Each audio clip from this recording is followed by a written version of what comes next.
All right, a cubic inequality is pretty much the same as a quadratic inequality in that you've got to graph it.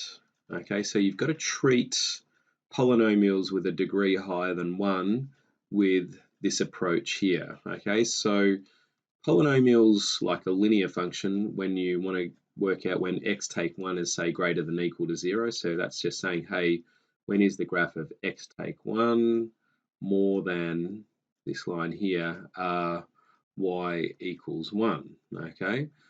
So when is it greater than 1? Well, it'll be for all of these values here, okay? And it can be solved algebraically when x is greater than 2 is the answer.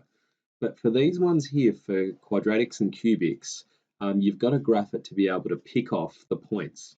So let's go ahead and do this one here. Now solve the cubic inequality. Notice that it's not looking or saying graph it, but remember this guy here from previous notes, the grumpy old man. And when I see these questions done without a graph, and invariably this is what students do. So this is what not to do. Okay, so it's very important. This is what not to do. What a lot of you do is you just go straight to the null factor law and say x less than -1, x less than or equal to -2, and x less than or equal to 3. So you just basically anchor that inequality symbol there and use the null factor law as you would. Okay, that's what not to do. Okay, what to do. Okay, so this is what to do. Okay, so quick sketch, even though it doesn't say it. Doesn't have to be to scale, and generally speaking, there's no marks attributed to the sketch. Positive cubic means it will go something like that. Okay, we want to know when it's less than or equal to 0. So remember, along this line here, that's when y is equal to 0. This area here of the Cartesian plane is when y is greater than 0, and this part here is when y is less than 0. Okay, so what we want is when it's less than 0, well, less than and equal to 0, which it's equal to 0 there, so we want to keep this part here. That's the part we're interested in because all of the y values along here are less than 0, and they're equal to 0. Over here it's equal to 0, and this part here again falls to be below 0. So here's what we're going to say. We're going to say that x is an element, and we're going to accept all the values from -infinity up to and including -2.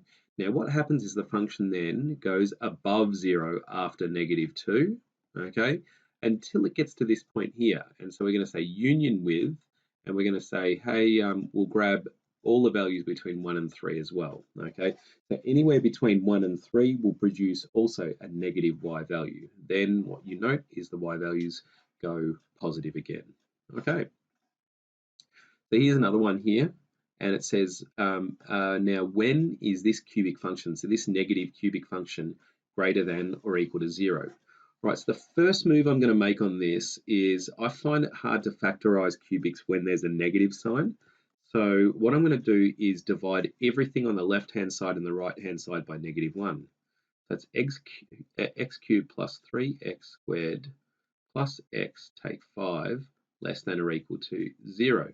Now, why did I flip the inequality? Because I divided by -1. Right, now what I'm going to go ahead is attempt to factorize this. So I'm going to say let p of x equal x cubed plus 3x squared plus x take 5.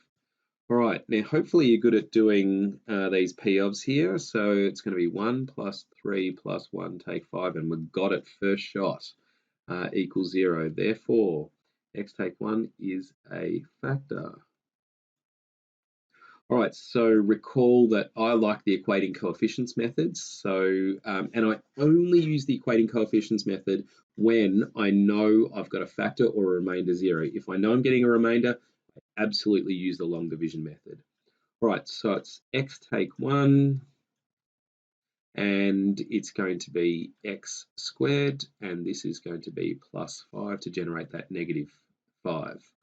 Plus bx. All right, now x terms are generated by -1 times bx is -bx, plus 5x equals the x term over here, which is 1. That's going to be negative b equals negative 4, b equals 4. X take 1, x squared plus 4x plus 5. Slam that into the cross. 5.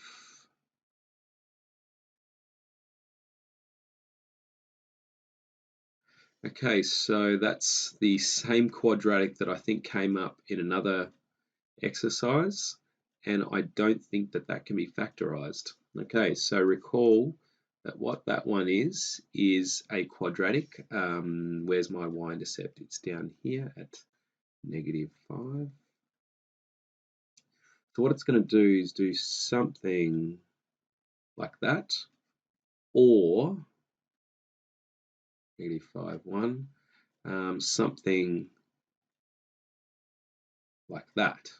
Okay, now either way, this is when y is equal to 0, this is when y is less than 0, this is when y is greater than 0. What are we looking for here? We're looking for this one here, because remember we divided that, so we've flipped it. So we're doing this one here. We want to know when it's less than or equal to 0.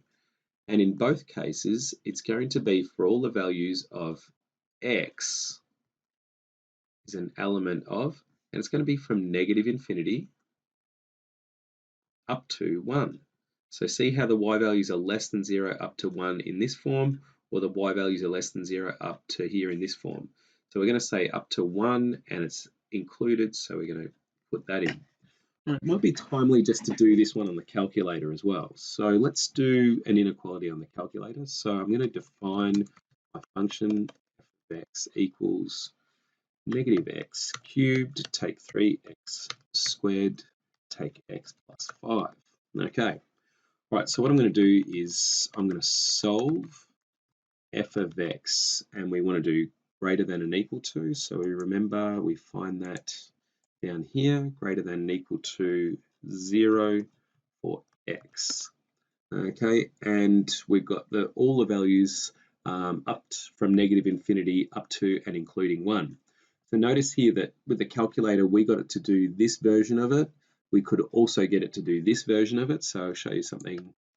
So those of you who think, oh, I've done it on 2 different functions here. It's true, but they both yield exactly the same results. So I'll redefine my function, re-ask the question on the solve, but this one here is this version of it. So I had to do less than and equal to, which I'll grab from there. And that's the answer over here. Okay, so that's the way I do inequalities on the calculator. It's fairly easy to do. Okay, but often these fall in a tech-free section. So yeah, you may not have that one. Again, let's find out which actual graph it was. Okay, I don't know whether it was this one to the left or this one to the right. So f of x is this. Let's just go over to the graph window and get it to graph f of x, which I defined earlier. And it was this version 2. So it turns before it hits the y-axis and then comes up. Okay, but recall or notice that it didn't matter which one I guessed. Okay, both of them would have yielded exactly the same answer.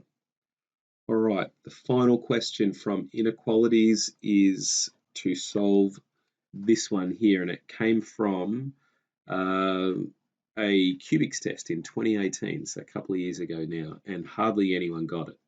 So here it is. So it's x take 4 squared. So if I solve that, it's going to have an x-intercept at 4, and that's a bounce.